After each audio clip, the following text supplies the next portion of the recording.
Vous écoutez France Culture.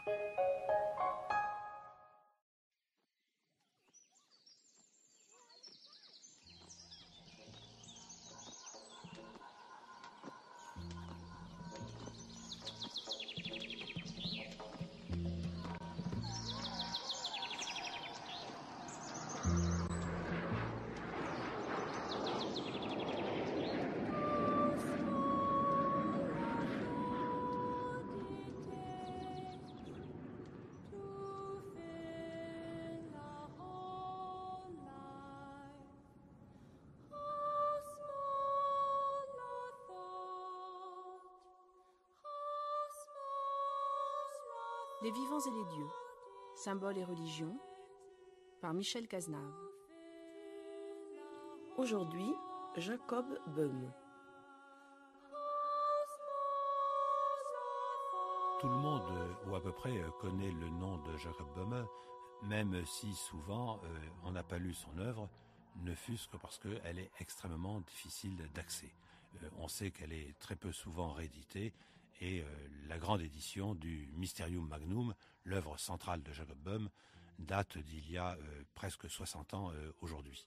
Or, Jacob Böhme a eu une influence absolument considérable, et on peut dire décisive, sur l'évolution des idées dans l'Europe de l'Ouest, dans l'Europe occidentale, dans ce qu'il est convenu d'appeler l'Europe chrétienne, ou même plus largement l'Europe des philosophes, et on s'aperçoit comment il fait partie d'une chaîne qui part évidemment du grand médecin suisse Paracels dans la première moitié du XVIe siècle, celui qui de son vrai nom était Theophraste von Hohenheim, et comment il fait le joint, où il fait le pont avec ce qui va devenir la grande théosophie allemande du XVIIIe siècle, puis les principaux philosophes de la philosophie romantique allemande, c'est-à-dire d'abord évidemment Hegel d'une part et quelqu'un comme Schelling de l'autre. Mais en même temps, Jacob Böhme a énormément influencé un poète philosophe comme Angelus Silesius, dont on connaît peut-être le pèlerin chérubinique, et on voit très bien comment, à travers ce qu'il a défini comme étant son piétisme, ou ce qu'on a défini comme étant son piétisme, et avec la rencontre du quiétisme venu de France, particulièrement évidemment de toute la tradition qui s'origine chez le cardinal de Bérulle et qui trouve sa plus grande extension, qui trouve son sommet avec Madame Guyon, qui dans cette conjonction va donner lieu à tout un certain nombre de traditions philosophiques ou ésotériques, on ne sait pas exactement où le placer, dans l'Allemagne du XVIIIe siècle. On peut évidemment penser à quelqu'un comme Zinzendorf. Or, il se trouve aujourd'hui que les éditions Arma Artis se sont mis en tête de rééditer Jacob Böhme, nous procurent des textes auxquels nous n'avions absolument plus accès, comme les 40 questions sur l'origine de l'âme, ou le texte sur les 3 principes, et où on s'aperçoit qu'elle est, à travers le phénomène d'illumination qui était celui de Jacob Böhme, comme il y a une méditation extraordinairement profonde sur, je dirais, la tessiture du christianisme, et comment, d'une certaine façon aussi, Jacob Böhme fait le lien avec la grande mystique médiévale, qu'il le sache ou qu'il ne le sache pas. Éventuellement, on peut penser qu'il en avait au moins une certaine intuition.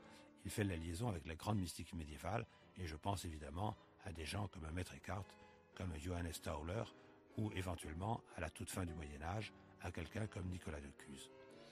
Et à travers une réflexion qui a été extrêmement nouvelle en son temps, dans la mesure où, dans ce qu'il définit comme l'Ungrund divin, c'est-à-dire ce qui n'a pas de fond, retrouvant précisément l'Ungrund de Maître Eckhart ou le Grundos de Tauler, à travers cet Ungrund divin, cet abîme sans fond devant lequel nous perdons tous nos repères, il en arrive à redéfinir un principe de divin qui, lorsqu'il se manifeste, se montre, bien entendu, comme le Dieu d'amour, mais en même temps comme le Dieu de la colère, et avec une figure tout à fait particulière, comme celle de la Sophia, et où il amène à la distinction de 2 sortes de lumière, ce que, reprenant sans doute cela à Paracels et à sa Lumen Naturae, va être la lumière de la création en tant que telle, puis la lumière divine, et de ce point de vue, on n'est pas très loin de la distinction qui est introduite presque en même temps en Angleterre avec ce qu'on appelle les platoniciens de Cambridge,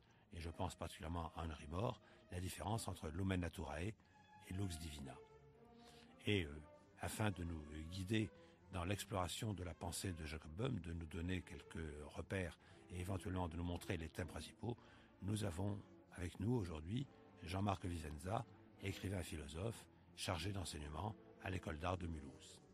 C'est un des aspects les plus surprenants de celui que l'on nomme volontiers, à juste titre, le visionnaire de Görlitz, puisqu'il semblerait que l'ensemble de ses connaissances, en réalité, lui fut donné par ce que la théologie appelle volontiers des connaissances infuses, à savoir un don gratuit du ciel qui s'est manifesté pour lui par différentes visions, 3 principales, qui ont été déterminantes pour son existence. Alors on le présente volontiers comme un cordonnier peu savant.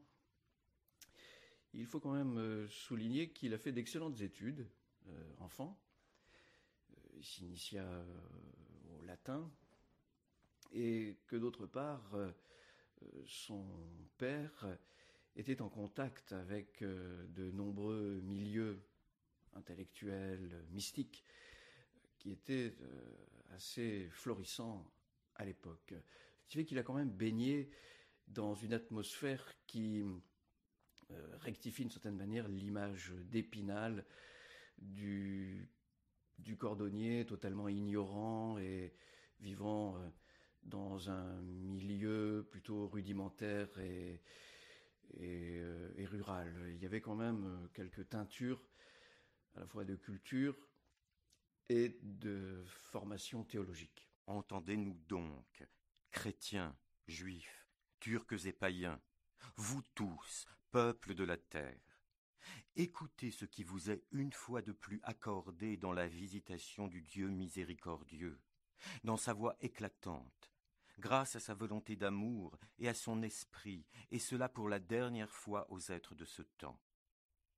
Le son de la trompette vous atteint tous. Ouvrez bien vos oreilles. Délivrez-les 1 heure seulement de l'égoïsme et vous percevrez le son en vous. Et il résonnera à travers toutes choses jusqu'aux extrémités de la terre, mais nulle volonté personnelle ne l'entendra.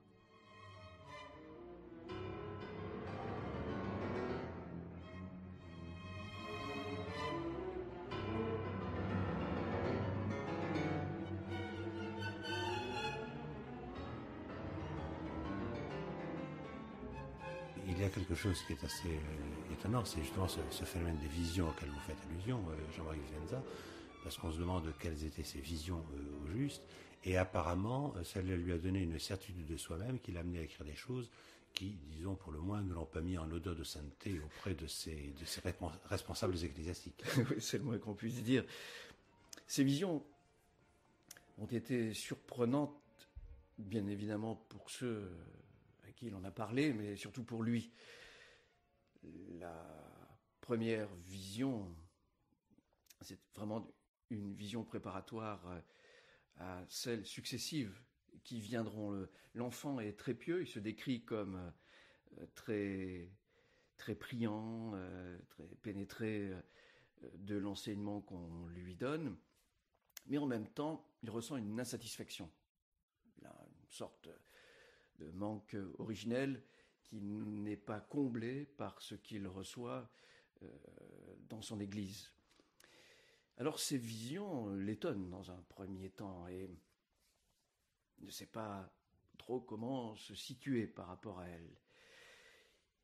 Suite à cette première vision dite de la montagne creuse, l'Anderskraun, il y a une seconde vision en 1600 qui va le plonger dans une sorte de stupéfaction, un rapt mystique qui le laisse 7 jours entiers dans le silence et un peu dans l'hébétude.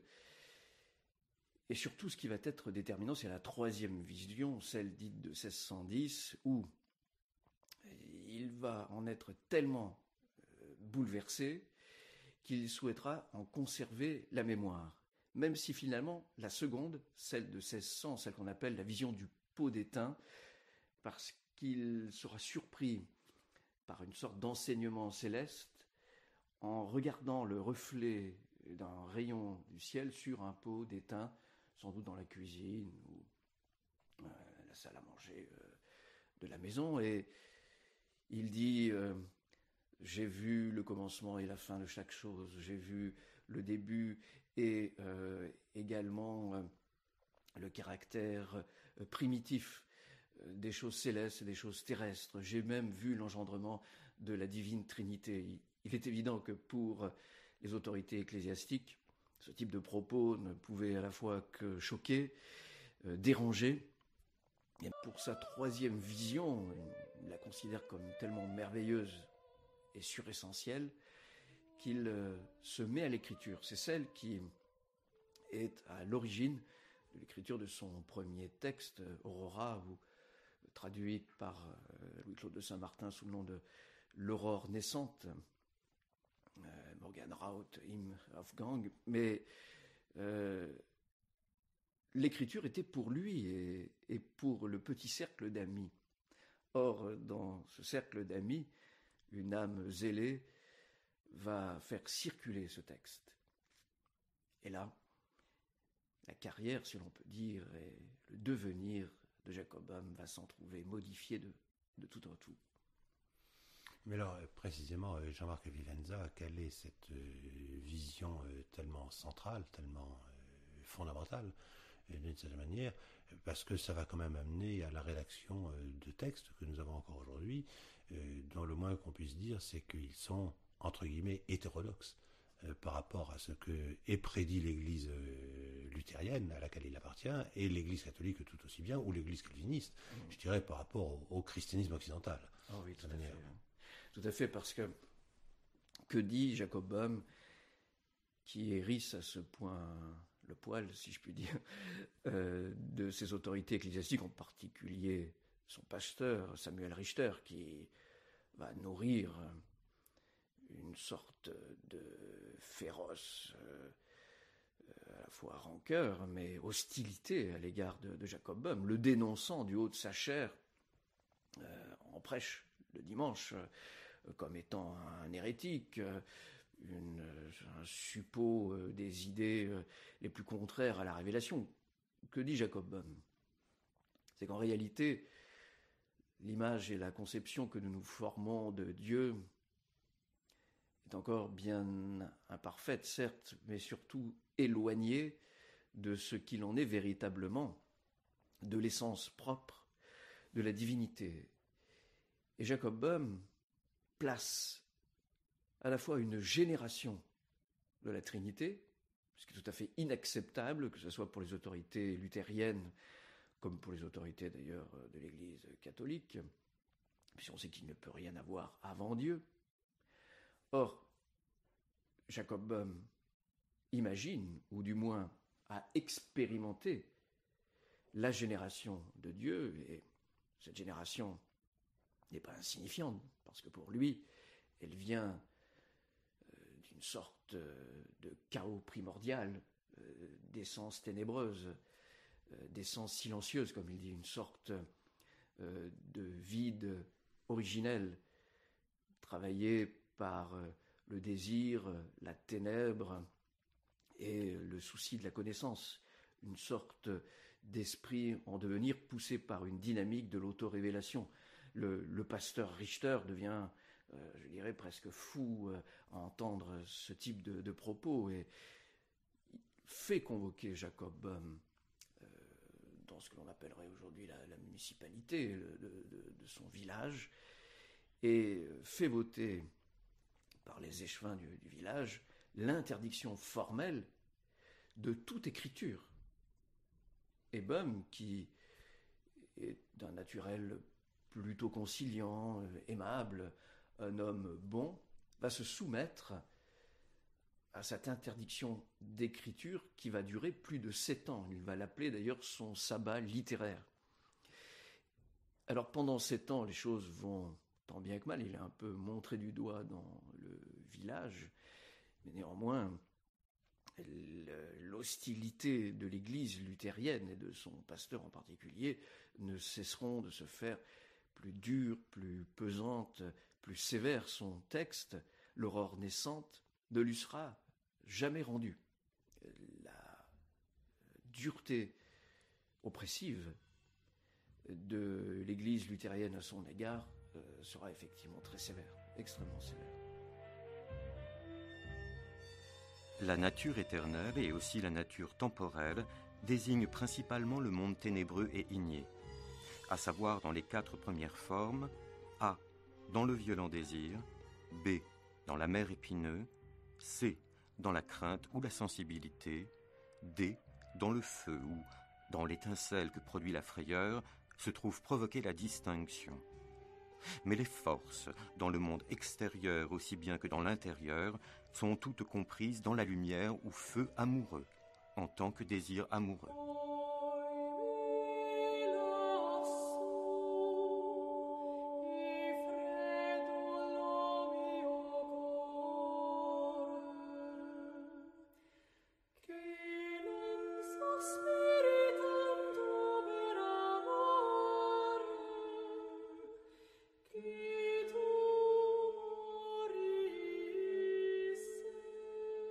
D'une certaine manière, Jean-Marc Vivenza, ce que nous dit Boehm, c'est qu'il y a une sorte d'abîme du divin, si on peut dire, d'où est engendrée la Trinité que nous connaissons. Mais est-ce que d'une certaine manière, il ne fait pas simplement écho, je dirais, à la tradition de la théologie négative? Est-ce qu'il ne fait pas écho à des gens comme Maître Eckhart? Est-ce qu'il ne fait pas écho à des gens comme Nicolas Tcus, qui nous dit que Dieu est au-delà de tout, et puis il se manifeste à nous en conjonction des opposés, si on veut dire, pas par les contraires, Dieu de colère et Dieu de miséricorde?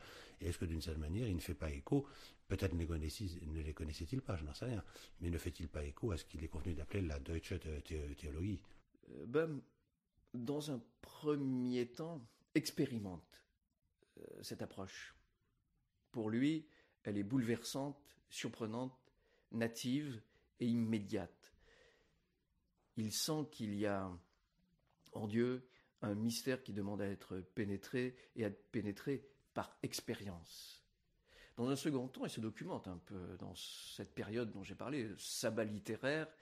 En réalité, il va se tourner vers les écrits de Paracels, vers un certain nombre de textes de kabbalistes de la Renaissance qui commencent à circuler à l'époque en Silésie. Je pense à Reuchlin et à d'autres, et au texte de Cornelius Agrippa, par exemple. Donc, il a des éléments de Kabbale. Et de ce point de vue, ce point initial, au-delà de Dieu, que Maître Eckhart appelle la déité, das Gottheit, d'ailleurs, qui confère un caractère féminin à ce qui normalement devrait conserver cette sorte de masculinité transcendante à laquelle la Sainte Trinité, par le Père, se donne à la connaissance générale. Eh bien, oui, Jacob Boehm rentre en contact avec des éléments qui lui sont antérieurs. Quelle est sans doute la grande originalité de Jacob Boehm?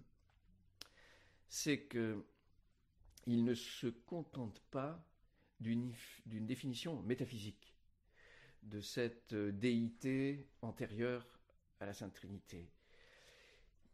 Il perçoit en elle ce qu'il appelle l'élément pur ou la Sophia, qui pour lui est le vrai désir de ce chaos primordial, de cette source originelle indéfinie. Et c'est aussi un des éléments de la grande colère des autorités luthériennes à son égard, parce que inclure à l'intérieur de ce chaos primordial un élément féminin, c'est à introduire d'abord une sorte de quatrième personne au sein de la Trinité, donc une quaternité d'une certaine manière, et également placer le féminin de manière matricielle à la source du caractère très masculin, très directif et ordonné du Dieu de la révélation, on va dire vétérotestamentaire. Or, du point de vue théologique, c'est absolument insupportable. C'est une certaine manière aussi pour les autorités luthériennes une façon de réintroduire le personnage de la Vierge Immaculée qui, on le sait, avait été écarté avec force dans le cadre de l'économie du salut, en tout cas, même si elle ne perd pas son caractère de révérence et de grande importance quand même dans la théologie luthérienne, mais néanmoins elle n'a pas cette dimension aussi importante du point de vue du statut créaturel. Et là, mettre la Divine Sophia à la source même du Père, c'est quand même proprement renversant. Qui plus est, cette Divine Sophia est le moteur dynamique, la force dialectique de la révélation du Père. C'est le manteau, comme dit le fameux passage des Proverbes, dans lequel s'est enveloppé l'Éternel pour se révéler. Et la Divine Sophia, dans l'esprit de Jacob Boehme, elle manifeste à la fois la miséricorde, elle manifeste aussi les possibilités de génération et de création, de naissance du Verbe dans l'âme de l'homme. Il y a donc un double mouvement, à la fois à la source, mais également dans cet espace virginal au sein de l'homme, qui doit devenir la crèche primitive, le lieu où la Sainte Trinité, le Christ, doit trouver son berceau, sa naissance, dans la célébration d'une sorte de Noël commun à chaque personne et à chaque créature. Et là, de ce point de vue, les autorités ecclésiastiques non seulement froncent les yeux, mais considérer que la Sainte Trinité a à faire sa naissance dans l'âme de l'homme, il est bien clair que ce sont des propositions tout à fait inacceptables, d'autant qu'elles participent d'une naissance virginale, la Sainte Sophia, que l'homme porte en lui-même. Or, le dogme de la corruption radicale, que l'on trouve dans le calvinisme par exemple, ou dans le luthéranisme, est mis en défaut.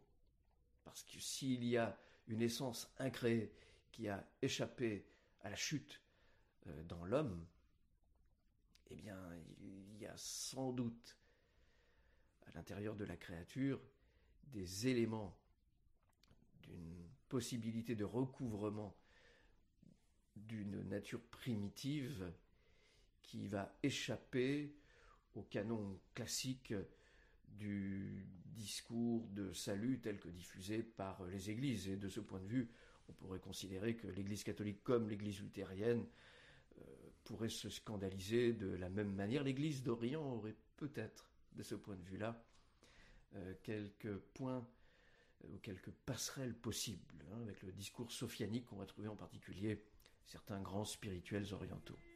Précisément, Jean-Marc Vivenza, lorsque vous parlez de cette figure de Sophia qui me semble absolument centrale dans la pensée et d'abord dans l'expérience de Jacob Boehme, est-ce que ce n'est pas la remise en cause d'un dogme qui en réalité a été historiquement construit ?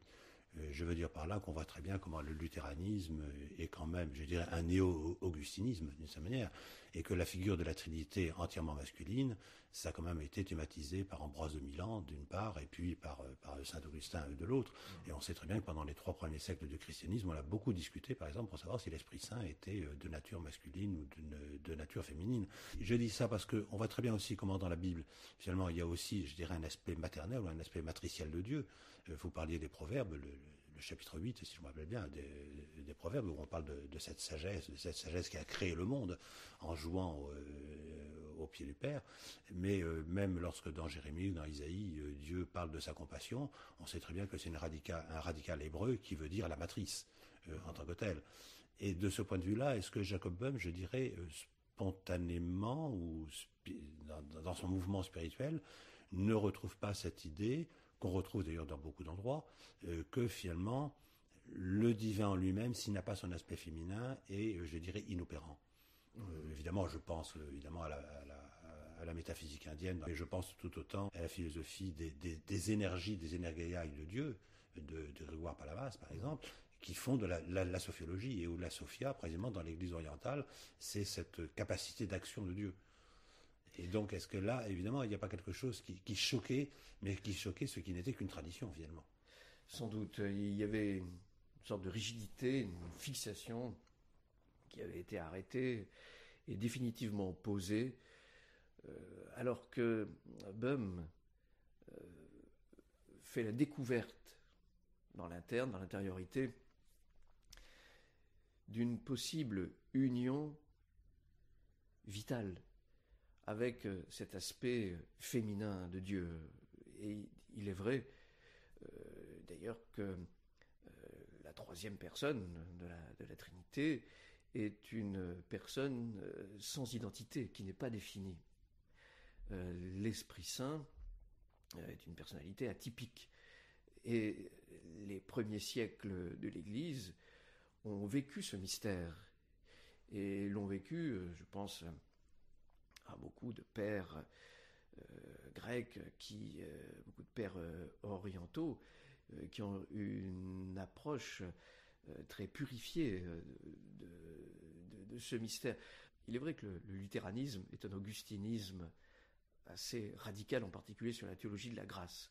Sur quoi il n'a pas tort, d'ailleurs, sur le don gratuit de la grâce faite à l'homme. Mais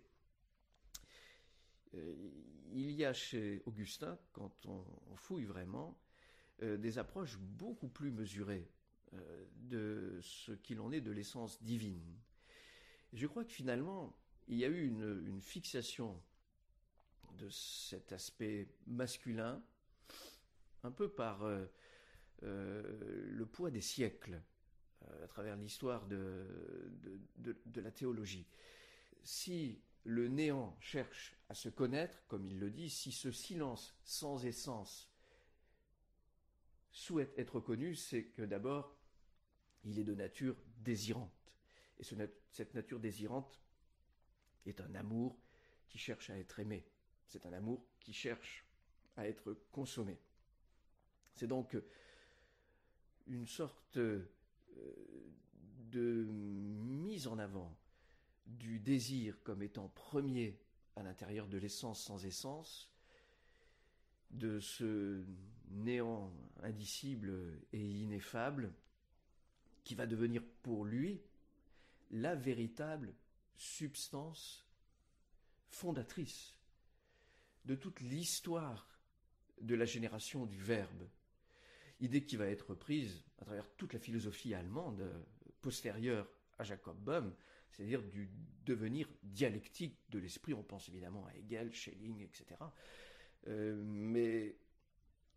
Et vous avez raison, il y a là des éléments extrêmement traditionnels qui sont ceux du christianisme primitif, qui sont ceux même des éléments ésotériques du judaïsme, comme des éléments que l'on va retrouver dans la métaphysique indienne, et l'on pense indéniablement à Shankara. On pourrait même faire un saut historique et nous porter sur les logiciens, y compris bouddhiques, des premiers siècles de l'Inde, et on va retrouver chez Asanga, Vasubandhu, voire Nagarjuna, des éléments dans cette vacuité de la vacuité qui n'est ni dans la négation ni dans l'affirmation, une sorte de virtualité dialectique qui n'est pas loin de ce que propose Jacob Böhm, indéniablement. Mais en même temps, Jean-Marc Vivenza, est-ce que, simplement pour rester dans la tradition chrétienne, est-ce que nous ne sommes pas proches de ce que disent un certain nombre de pères de l'Église? Je pense à des passages de Grégoire de Nice,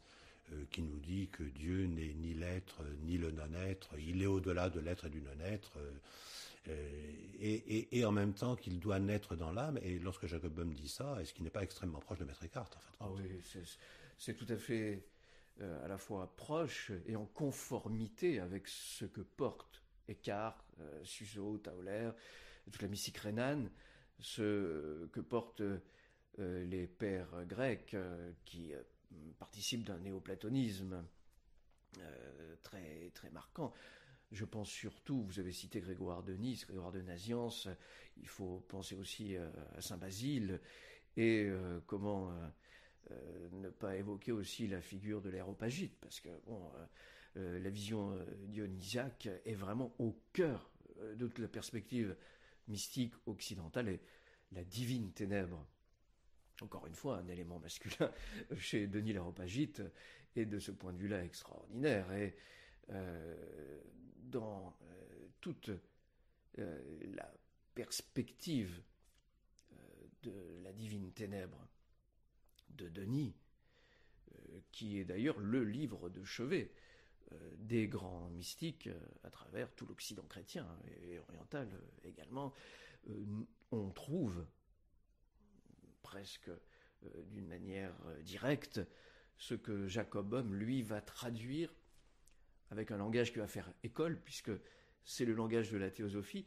L'originalité de Jacob Boehme, c'est qu'il le fait à la fois par devers lui, puisqu'on l'en chasse, et puis d'une manière un peu instinctive, il le fait en dehors d'un discours ecclésial. Et il va créer donc une sorte de courant théosophique, de la théosophie, qui va nourrir l'ésotérisme chrétien et les grandes formes ou les grandes structures, si l'on peut dire, que va prendre ce mouvement qui déborde les églises, qui n'arrive plus, on le voit dans la querelle du pur amour, par exemple, au XVIIe siècle en France, mais on le voit aussi également dans les pays du Nord, marqués par la théologie luthérienne, qui n'arrive pas à incorporer le caractère généreux de cette perspective et qui explique sans doute l'émergence des grands courants de l'ésotérisme, avec le rosicrucianisme, les premières apparitions d'un illuminisme mystique qui fait la conjugaison à la fois du piétisme, de la théologie négative, de la mystique rhénane. Il y a là comme de l'hermétisme aussi, une sorte de conjonction particulière. Et Jacob Boehme apparaît bien, lui qui est à cheval entre le XVIe et le XVIIe siècle, 1575-1624, donc c'est vraiment une sorte de pont. Il quitte cette terre rapidement, puisqu'il atteindra à peine sa 50e année, son jubilé. Néanmoins, sa présence va être une présence marquante, et surtout, elle est une invitation à cette expérience pour tout homme de désir, de vrai désir, qui souhaite, puisque la plupart de ses ouvrages, puisqu'après cette période de sabbat littéraire que j'ai évoquée, il se remet à l'écriture dans des ouvrages qui sont presque des ouvrages didactiques, auxquels il indique la méthode pour soi-même participer de cette même auto-révélation. Ce qui est d'ailleurs est un motif supplémentaire de le faire craindre par les églises. Et Jacob Boehme confère les outils, au sens opératif du terme, pour que ceux qui souhaitent entrer et participer de cette expérience puissent à leur tour, à la suite de Jacob Boehme, rentrer dans cette divine communion, dans cette magnifique révélation qui fut bouleversante pour Jacob Boehme, mais qui est bouleversante pour chaque homme de désir, pour reprendre une expression de Leclos de Saint-Martin, qui, animé d'une intention louable et véritable, voudrait s'approcher du mystère de la génération éternelle.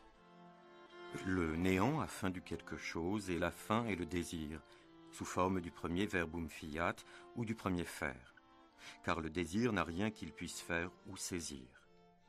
Il ne fait que se saisir lui-même et se donner à lui-même son empreinte. Je veux dire qu'il se coagule, s'éduque en lui-même et se saisit et passe de l'indéterminé au déterminé et projette sur lui-même l'attraction magnifique afin que le néant se remplisse. Et pourtant, il ne fait que rester le néant et en fait de propriété n'a que les ténèbres. C'est l'éternelle origine des ténèbres. Car là où il existe une qualité, il y a déjà quelque chose, et le quelque chose n'est pas comme le néant. Il produit de l'obscurité. À moins d'être rempli de quelque chose d'autre, comme d'un éclat, car alors il devient de la lumière. Et pourtant, en tant que propriété, il reste une obscurité. Si vous le voulez bien, Jean-Marc Vivenza, j'aimerais bien revenir sur ce terme de désir, dans la mesure où on a l'impression qu'il est quand même absolument fondamental chez Jacob Böhm. Et lorsqu'on parle de cette expansion d'amour, si on peut dire, de la divinité première, je vais le dire ainsi, on a l'impression qu'on est d'une certaine manière extrêmement proche d'un fameux hadith, vous savez, là, sur lequel a réfléchi jusqu'au vertige le soufisme, j'étais un trésor caché et j'aimais à me faire connaître. Et on a l'impression que justement le désir est vraiment la réalité fondamentale. Et de ce point de vue-là, qu'on est assez proche de la Kabbale aussi, lorsqu'on passe de la Haïn, le néant, à la Ein Sof, l'infini, puis à la manifestation divine, c'est-à-dire finalement à la Shekinah, c'est-à-dire la présence et l'aspect féminin de Dieu. Mais bien sûr, c'est tout à fait exact. Jacob Böhm, à un moment, dira, après cette fameuse vision du pot d'étain, qui lui fit voir à la fois la lumière, mais aussi la ténèbre en chaque chose. Dans son livre extraordinaire, des Signatira Rerum, la signature des choses, il indique que la trace de Dieu ne peut se voir que dans la nature, puisque Dieu ne peut être connu que dans ce qu'il donne à voir de lui-même. Et il en ressortira un peu attristé, cette fameuse mélancolie de Jacob Böhm, puisqu'il voit à la fois les aspects lumineux, mais les aspects ténébreux dans le monde. Il sera très marqué par le caractère violent, cruel, dur de ce monde, comme à la fois bouleversé par les aspects lumineux qu'il possède. Ce qui va être vraiment un élément fondamental pour Jacob Böhm, c'est qu'à la fois il est amer et triste jusqu'à la mélancolie de cette vision.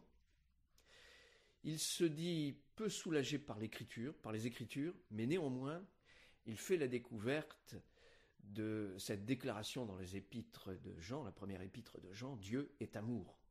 Et pour lui, c'est la confirmation de son intuition, retrouvant les éléments traditionnels et primitifs que vous citiez, et qui traversent l'histoire de la mystique universelle, et en particulier du courant de la mystique chrétienne.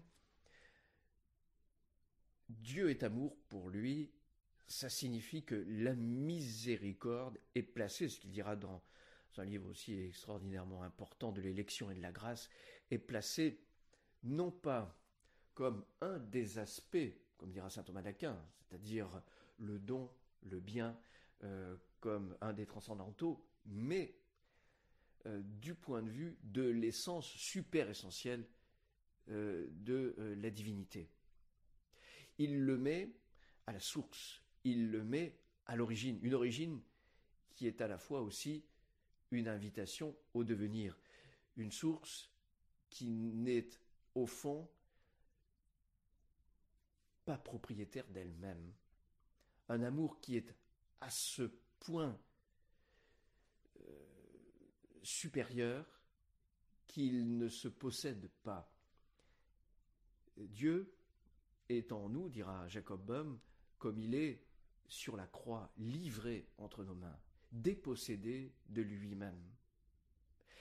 Et il retrouve là, au fond, le mystère de la désappropriation, ce que saint Paul appellera du terme de kénosis en grec, l'anéantissement de Dieu.